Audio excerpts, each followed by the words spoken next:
말씀의 제목은 다시 찾음의 기쁨입니다. 다시 찾음의 기쁨. 혹 여러분들은 무언가를 잃어버리셨다가 다시 찾아보신 경험이 있으십니까? 저도 물론 그런 경험이 많지는 않지만 저희가 미국에 저희 교회에 부임을 해와서 처음으로 텍스 보고를 할 때 이제 텍스 보고를 위한 저희 아내와 저희 이제 아들의 ITIN을 신청하기 위해서 이제 서류를 만들어가지고 IRS에 보낼 일이 있었는데요.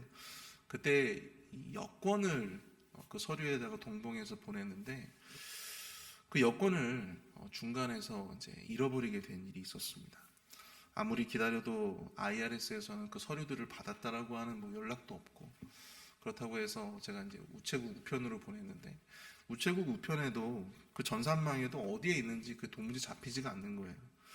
기다리고 계속 기다리다가 지쳐서 결국엔 여권을 다시 만들어야 되겠다, 이제 그런 생각을 할 때쯤에 우편물이 다시금 저희 집에 반송되어서 온 일이 있었습니다. 그때 얼마나 참 마음이 놓였는지, 얼마나 기뻤는지 모르겠습니다. 그때 이 다시 찾음에 대한 기쁨이 정말로 큰 것이구나 라고 하는 것을 느낄 수가 있었는데요. 오늘 우리가 읽은 이 본문의 이 비유들은요, 특별히 이 다시 찾음의 기쁨에 대한 그런 이야기들을 다루고 있습니다. 우리가 너무나도 잘 아는 비유의 말씀들이죠. 오늘 본문을 보시면 1절에서 모든 세리와 죄인들이 예수님이 전하는 말씀을 들으려고 가까이 나왔다, 그렇게 이야기하고 있습니다. 그러자 바리새인과 서기관들은 예수님이 죄인을 영접하고 음식을 같이 먹는다고 수군거리기 시작했다라고 합니다. 근데 원문을 보시면 이 수군거리다라고 하는 이 말 자체가요, 원망하고 불평하다라고 하는 그런 의미를 담고 있다고 합니다. 왜 예수님은 저런 사람들하고 같이 먹는 거야? 이런 식으로 예수님의 그 행동에 대해서 불평하기 시작했다라고 하는 것이죠. 이때 예수님께서 그들에게 비유의 말씀을 전해 주십니다. 총 3가지의 비유가 드러나죠. 오늘 저희가 이 새벽에 살펴보게 될 2가지 비유와 함께 오늘 저녁에 담임 목사님께서 말씀해 주실 잃은 아들을 다시 찾은 아버지의 비유, 이렇게 총 3가지의 비유의 말씀들을 전해 주시면서 잃은 영혼을 다시 찾은 그 하나님의 기쁨, 그것에 우리가 동참해야 함을 이야기해 주고 있는 것입니다. 저는 오늘 이 새벽에 이 2개, 오늘 살펴보게 될 이 2가지의 비유의 말씀들을 통해서 그렇다면 예수님의 이러한 거룩한 초청, 나와 함께 즐기자, 나와 함께 즐기자라고 하셨던 이 예수님의 거룩한 이 초청 앞에 우리가 그것에 더욱더 기쁨으로 그 거룩한 초청을 응답하고 또 그 기쁨을 함께 누리기 위해서 우리에게 필요한 것은 과연 무엇일까? 그것을 함께 2가지 정도 살펴보기를 원합니다. 첫 번째로요, 나도 얼마든지 길 잃은 양이 될 수 있다라고 하는 그러한 자기인식이 필요하다라고 하는 것입니다. 나도 얼마든지 길을 잃은 양이 될 수 있음을 깨닫는 자기인식이 필요하다. 4절부터 6절까지 오늘 본문의 말씀을 한번 볼까요? 너희 중에 어떤 사람이 양 100마리가 있는데 그 중에 하나를 잃으면 99마리를 들에 두고 그 잃은 것을 찾아내기까지 찾아다니지 아니하겠느냐? 또 찾아낸즉 즐거워 어깨에 메고 집에 와서 그 벗과 이웃을 불러 모으고 말하되 나와 함께 즐기자, 나의 잃은 양을 찾아내었노라 하리라. 예수님은 한 가지 질문으로 비유를 시작하십니다. 어떤 사람이 양 100마리가 있는데 그 중에 한 마리를 잃어버렸다. 그럼 그 99마리를 들에 두고 그 잃은 것을 찾아내기까지 찾아다니지 않겠느냐? 이렇게 질문을 하시고 있다는 거예요. 여러분들은 과연 어떠십니까? 만약 여러분들이 만약에 이 사람이라면 이런 결정을 내리실 수가 있을까요? 길을 잃어버린 이 한 마리의 양을 찾기 위해서 99마리의 양을 들에 버려둘 수 있겠느냐, 이 말입니다. 저라면 그렇게 하지 못했을 것 같아요. 오히려 저는 그 99마리의 양을 지키기 위해서 노력했을 것 같습니다. 근데 여러분, 예수님의 말씀을 자세히 읽어보시면 근데 이 질문의 의도가 마치 그것이 당연하다는 듯이 그렇게 예수님께서 질문을 하셨다라고 하는 것이죠. 99마리를 들에 두고 그 잃은 것을 찾아내기까지 찾아내지 않겠느냐? 너라면 그렇게 하지 않겠느냐? 예수님께서 질문하시는 거예요. 사실 이 비유는 여러분들 역설입니다. 양 한 마리를 찾겠다고 99마리를 방치하다니 너무나도 극단적인 이야기예요. 극단적인 이야기. 실제로 여러분들 이런 일들이 벌어질 수 있겠습니까? 실제로는 일어날 수가 없는 일이죠. 예수님은 이 극단적인 역설을 비유로 들어 예수님이 드러내시고자 하시는, 예수님이 말씀하시고자 하시는 어떤 그러한 주제를 지금 그들에게 더욱더 강조하기 위해서 이런 비유의 말씀을 주신 것이죠. 이 비유를 통해서 예수님은 그들에게 무엇을 말씀하시고자 했을까요? 그것은 바로 우리에게는 너무나도 현실적이지 않고 불가능한, 도무지 실제 일에서는 벌어질 수 없을 것 같은 그러한 일들이 바로 우리 하나님께는 진리가 될 수 있다고 하는 사실입니다. 우리 하나님은 양 한 마리와 이 99마리의 양이 가지고 있는 그 가치가 다르지 않다라고 하는 거예요. 우리에게 하나 한 마리의 양은 99마리와 비교해서 너무나도 미미하고 미천한 존재이죠. 그 한 마리를 위해서 99마리를 결단코 포기할 수 없습니다. 그러나 하나님께 그 한 마리의 양은 99마리의 양을 들에 버려두고 찾아도 될 만큼의 중요한 가치를 가진다라고 하는 사실입니다. 하나님께 그 한 마리의 양이 가지는 존재의 가치가 바로 그러하다는 거예요. 그 99마리의 그 양을 들에 버려두고 그 한 마리를 찾을 만큼, 그만큼의 중요한 가치를 가지고 있다고 하는 것입니다. 그러니 얼마나 그 양을 다시 찾았을 때 기쁨이 컸을까요? 그 한 마리의 양을 다시 찾음으로 인해서 벗과 이웃을 불러 그는 이렇게 말합니다. 나와 함께 즐기자. 나의 잃은 양을 찾아내었노라. 신기한 것은 나머지 99마리에 대한 양의 행방에 대해서는 이 비유는 전혀 이야기하고 있지 않다고 하는 것입니다. 그들은 어쩌면 지금도 여전히 그 들판을 서성이고 있을지도 모릅니다. 그러나 지금 적어도 이 사람에게는요, 바로 이 사람에게는 적어도 그 순간만큼은 99마리의 양을 주고 다시 찾은 이 한 마리의 양이 주는 그 기쁨이 더 크다라고 하는 사실을 강조해 주기 위해 예수님은 이런 극단적인 비유의 말씀을 전해주고 계시다라고 하는 사실이죠. 자, 그럼 이 사람에게는 어떻게 이 한 마리의 양이 99마리의 양보다 더 귀한, 또 귀중한 가치를 가질 수 있는 것일까요? 오늘 보면 7절을 한번 보십시오. 내가 너희에게 이르노니 이와 같이 죄인 한 사람이 회개하면 하늘에서는 회개할 것 없는 의인 99으로 말미암아 기뻐하는 것보다 더하리라. 여기서 회개할 것 없는 의인 99, 이 사람들은 어떤 사람들을 의미합니까? 헬라어 원문을 보시면 디카이오이스 호이티네스 우크레이안 에쿠신 메타노이아스 이렇게 이야기하고 있는데요. 이걸 직역해버리면 회개할 필요가 전혀 없는 그러한 사람들이라고 하는 의미를 담고 있어요.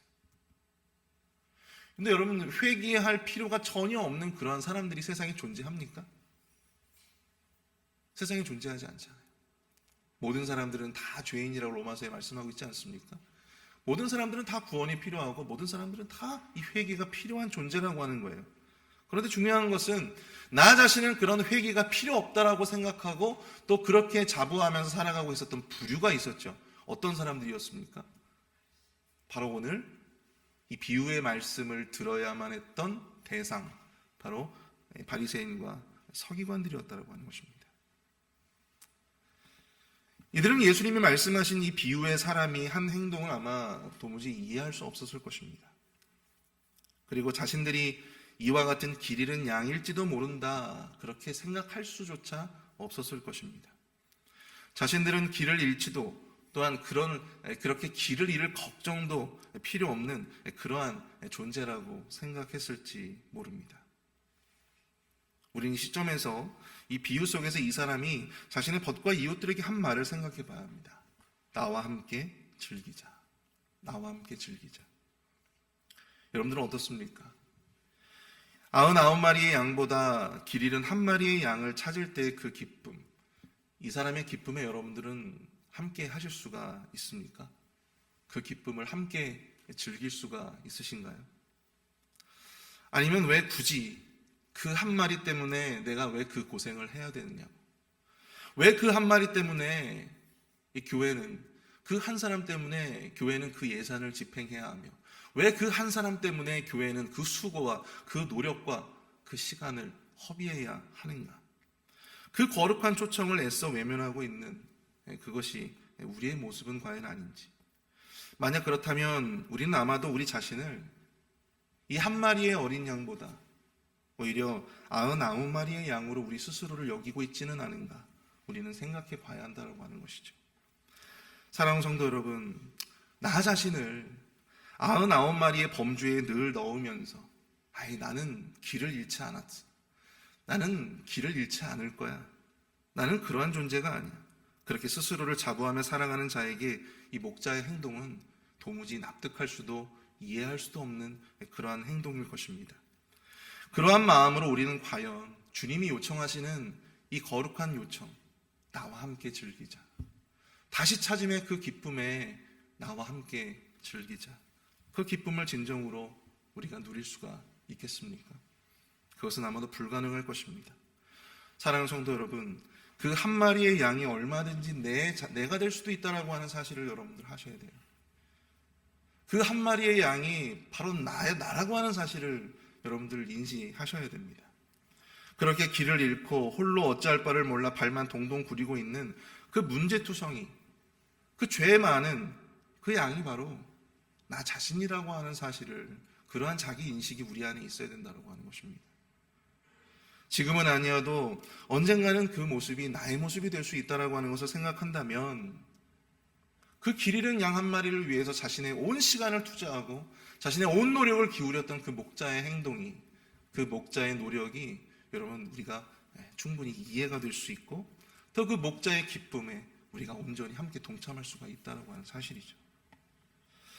그 한 마리의 양을 포기하지 않고 끝까지 찾아다녔던 그 목자가 오히려 고맙고 또 감사하지 않을까요? 그러한 자기 인식이 들 때 우리는 비로소 주님의 요청하신 그 거룩한 요청, 나와 함께 즐기자, 여기에 함께 아멘으로 응답할 수 있게 되는 것이죠. 진정으로 그 잔치에 함께하면서 다시 찾음의 기쁨을 우리도 함께 누릴 수가 있게 될 것이라는 것입니다. 오늘 본문을 통해서 살펴보게 될 두 번째, 우리가 그 함께 즐기자, 나와 함께 즐기자라고 하는 주님의 요청이 함께 우리가 즐거워하기 위해서, 그 기쁨에, 다시 찾음의 기쁨에 함께하기 위해서 우리에게 필요한 두 번째는요, 바로 잃어버린 한 영혼의 회복을 위한 일에 적극적으로 동참해야 한다고 하는 것입니다. 8절을 한번 볼까요?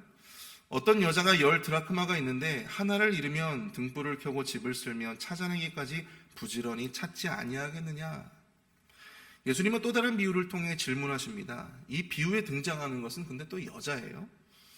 그 여자에게 10드라크마가 있는데 하나를 잃으면 등불을 켜고 집을 쓸며 찾아내기까지 부지런히 찾지 않겠느냐. 똑같은 질문으로 비유를 시작하십니다.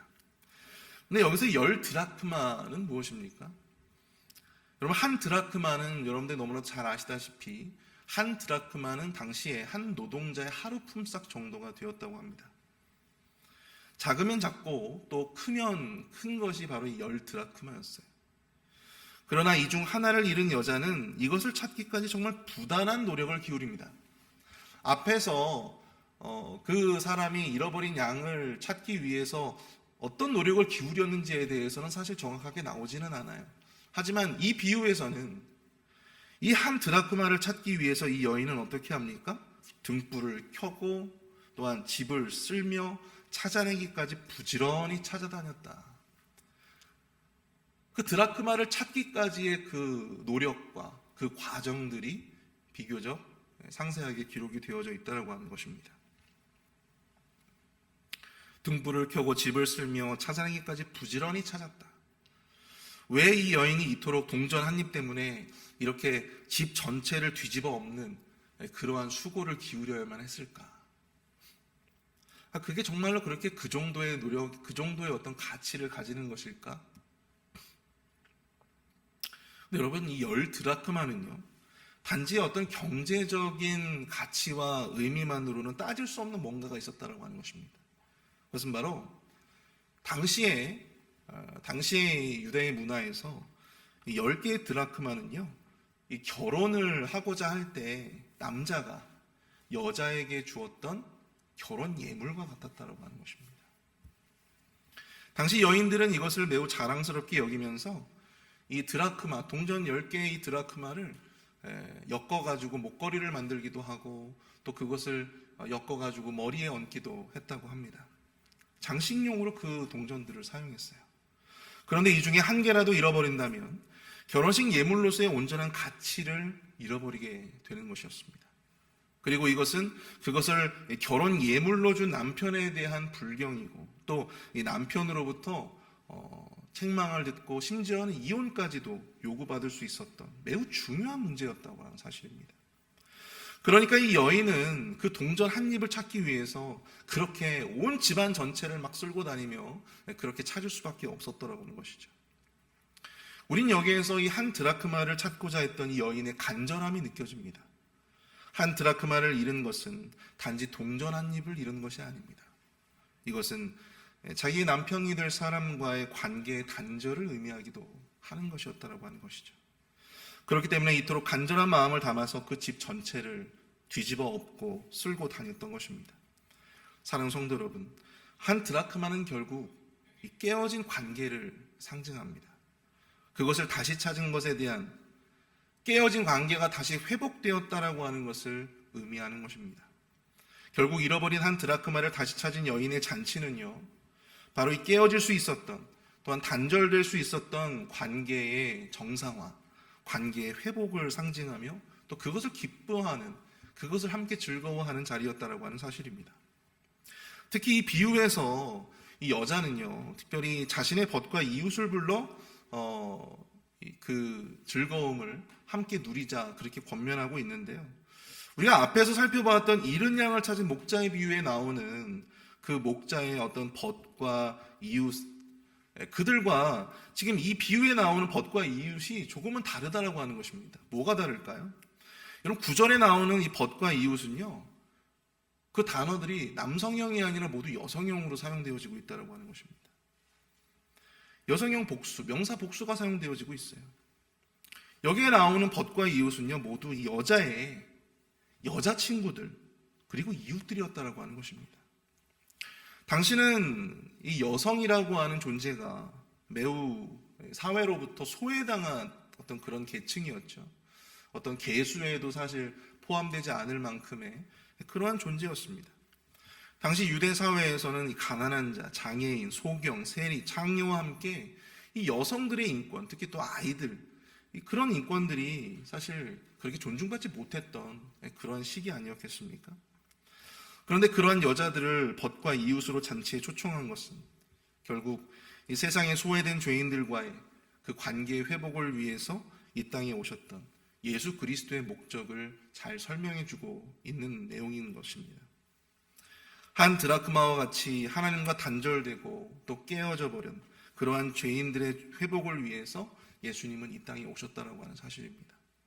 그리고 그 길을 잃은 영혼을 찾기 위해 우리 주님은 그분이 하실 수 있는 모든 일, 자기의 생명을 십자가의 전자와 같이 부어주셨다라고 하는 것이죠. 왜 그래야만 하셨을까?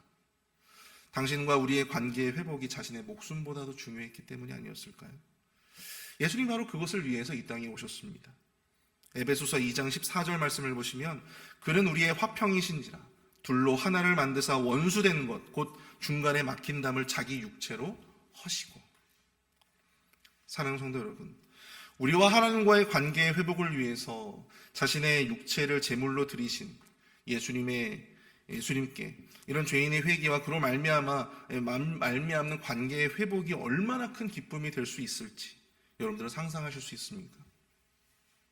죄인들과의 관계의 회복을 위해서 자신의 온 생애와 자신의 목숨을 바친 그런 예수님께 그 죄인 한 사람이 다시 돌아오는 것이 얼마나 큰 기쁨이 될 수 있었을까?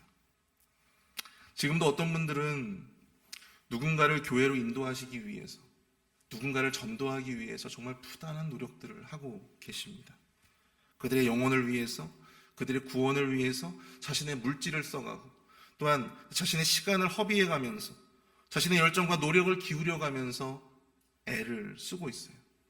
그러다 그 영혼이 교회로 인도되어지고 또 그가 구원을 실제로 경험하고 또 성도로서 세례를 받는 그 영광스러운 모습을 그들이 목도했다면 그 기쁨이 그들을 위해서 아무것도 하지 않았던 평범한 범인들과 다르지 않겠습니까? 그 영혼의 회복을 위해서 자신을 아낌없이 드린 사람과 그렇지 않았던 사람이 느끼는 그 기쁨의 차이가 크지 않을까요?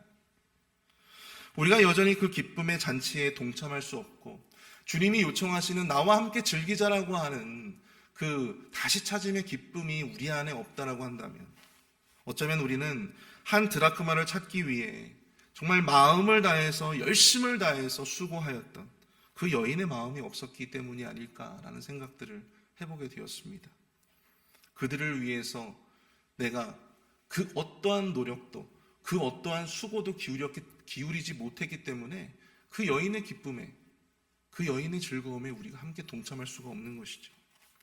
평생 주님과의 관계가 단절된 한 영혼을 위해서 그 어떠한 희생도 노력도 열심도 다하지 못했던 그러한 자가 어찌 그 기쁨을 깨달을 수 있을까요?